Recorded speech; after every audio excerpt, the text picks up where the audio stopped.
Avec une superficie de 1000 hectares, l'Institut international d'agriculture tropicale IITA est l'un des plus grands centres de recherche agricole en Afrique. Situé dans la ville d'Ibadan, capitale de l'État d'Oyo au Nigeria, il attire au quotidien des centaines de curieux. Ce jour, l'Institut accueille une délégation ivoirienne composée d'experts du monde agricole. Ils sont issus du CNRA, de l'ANADER, du FIRCA, du projet de développement des chaînes de valeur vivrières, PDCDV, et du ministère en charge de l'agriculture. L'idée, se frotter à ce qui se fait de mieux en Afrique en termes de recherche et de développement agricole. La délégation ivoirienne visite successivement les laboratoires de virologie, de sciences et de nutrition alimentaire, de conservation et de ressources génétiques. On s'est rendu compte qu'il y a beaucoup de solutions pour le secteur du vivrier, notamment à travers les filières comme le manioc, comme le plantain, comme l'igname et puis le maïs. Et ces innovations vont depuis la production jusqu'à la transformation. Donc tout ce qui doit être utilisé, l'alimentation directe, mais aussi depuis la production, tout ce qui est technique entre autres. Les spécialistes ivoiriens sont accompagnés par plusieurs institutions internationales, dont la Banque mondiale, principal bailleur du domaine agricole en Côte d'Ivoire. On peut continuer, en effet, en appuyant donc les priorités de développement de l'État de Côte d'Ivoire dans le cadre de son développement agricole. Et c'est pour cela que nous venons aujourd'hui donc échanger avec l'ITA et également notre partie ivoirienne pour définir les priorités sur lesquelles il peut avoir une collaboration en bonne et due forme, qui pourrait être donc gagnant-gagnant pour les systèmes nationaux de recherche. Créé depuis 1967, l'IITA s'est fixé pour mission de transformer et moderniser l'agriculture africaine. Dirigé par un Ivoirien depuis 2023, l'Institut entend accompagner la Côte d'Ivoire dans son objectif d'atteindre la sécurité et la souveraineté alimentaire. L'IITA est disponible pour pouvoir fournir ces résultats, ces technologies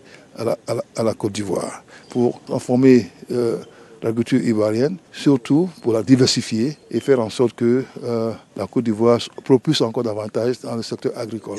Pendant 4 jours, la délégation va participer à des séances de travail intensives, des visites de laboratoires, de parcelles expérimentales et d'unités de transformation.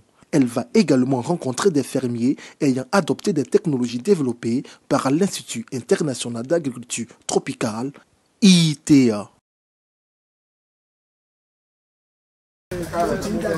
C'est par cette serre dédiée aux cultures végétatives à multiplication rapide, telles que l'igname et le manioc, que débute le deuxième jour d'immersion des structures agricoles ivoiriennes à l'Institut international d'agriculture tropicale, ITA. Ici, concentration, rigueur et délicatesse sont de mise dans le traitement des plants.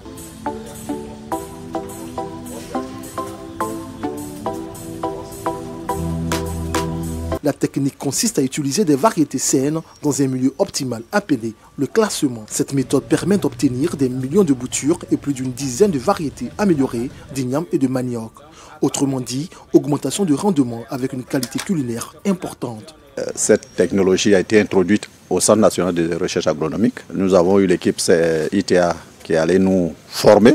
Et aujourd'hui, nous l'avons adapté à notre milieu. Après le laboratoire consacré aux plantes à racines et tubercules, qu'a permis sur l'unité de la banane plantain. Dans ce champ expérimental, les chercheurs effectuent des croisements. Objectif, trouver des variétés résistantes à certaines maladies comme la cercosporiose noire. Les expériences développées produisent des résultats à l'image de Pita 3, une solution déjà vulgarisée en Côte d'Ivoire. Les contraintes qui sont relevées ici pour la culture du bananier plantain, ce sont les mêmes qui se présentent aux producteurs de Côte d'Ivoire. Donc le développement de variétés résistantes à ces différentes maladies est intéressante et va nous aider aussi au niveau de la Côte d'Ivoire. Multiplication de variétés des plantes à racines et tubercules, augmentation du rendement, culture résistante aux maladies, des résultats obtenus par l'ITA grâce à l'implication de la science mais aussi de la technologie à travers des drones, des machines à bouture, machines à désherber, des moissonneuses et des mécanismes d'irrigation adaptés. Autant d'équipements qui donnent des idées aux institutions agricoles ivoiriennes. En Côte d'Ivoire,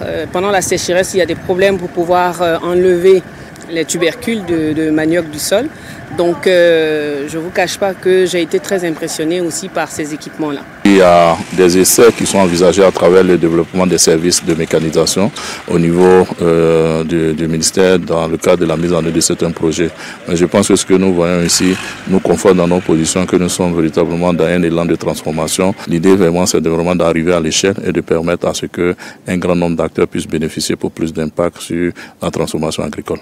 La délégation ivoirienne termine sa journée par la visite de l'unité de transformation de manioc de l'Institut.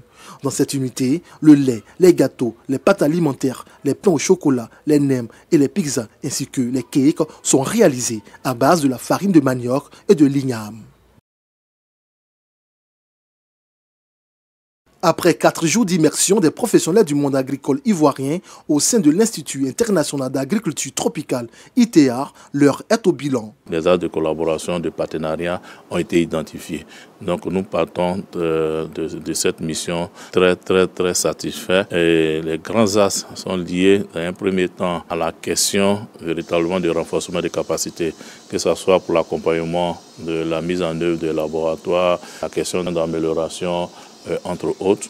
Amélioration du système sémencier, sciences et innovation, techniques de régénération du sol, dispositifs de traçabilité, défis climatiques, autant de solutions présentées aux experts pour l'amélioration des chaînes de valeur vivrières en Côte d'Ivoire. On s'est aussi inscrit dans une approche à long terme, c'est-à-dire que ce qu'on va développer ensemble en dehors des travaux de recherche classiques qu'on mène ensemble, c'est vraiment des activités de mise à échelle d'un certain nombre de technologies pertinentes pour lesquels donc il va falloir avoir des conventions spéciales pour atteindre les objectifs fixés. L'ITA et la Côte d'Ivoire s'engagent à travailler sur 4 axes stratégiques pour relever le défi de la sécurité et de la souveraineté alimentaire.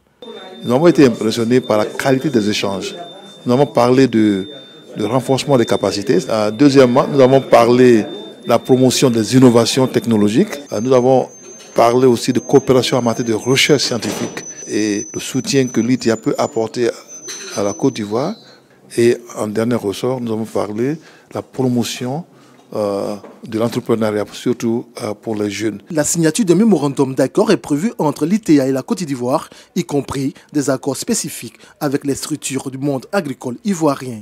L'ITA envisage également implanter une station de recherche en Côte d'Ivoire pour accroître ses échanges scientifiques et à aider le pays à transformer puis à moderniser son agriculture.